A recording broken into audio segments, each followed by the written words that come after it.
Questa è una festa di 3 feste d'Italia, quella al nord è l'unica, quindi è una particolarità che dobbiamo portare a far conoscere anche all'esterno, a tutti quelli che non la conoscono e che in effetti devo dire questa è una pecca, perché è una festa che merita, è un evento che deve essere portato avanti anche negli anni, quindi bisogna dargli forza e venirla a vedere. Tantissimi volontari, tantissima pazienza, tantissime ore dedicate a questo, però i risultati si vedono, la passione si vede alla fine. Questa è un'occasione che attira una moltitudine di visitatori, di turisti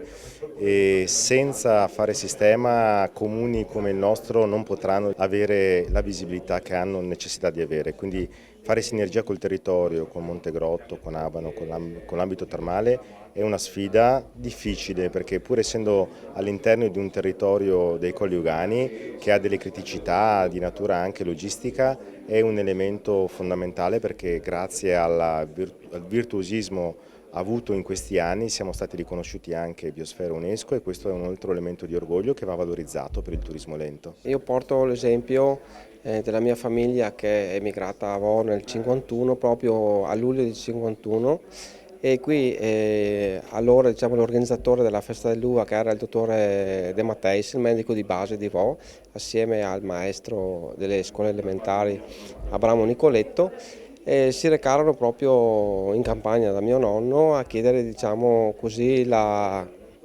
la disponibilità di fare un primo carro della festa dell'uva e lì proprio così, adesso ci viene quasi da sorridere, però gli diede 3.000 lire di contributo. La festa dell'uva ogni anno si rinnova, ogni anno abbiamo, sembra un nuovo entusiasmo da parte dei gruppi dei caristi, che è un'emozione unica. Io ho fatto il carista per quasi 25 anni e quindi ho dei ricordi che porto con me e li porterò per sempre, insomma. L'amministrazione quando ci ha scelto credo abbia apprezzato il nostro progetto che era proprio quello di far diventare la festa dell'uva di Vo da grandissima festa ma grande strumento di marketing territoriale.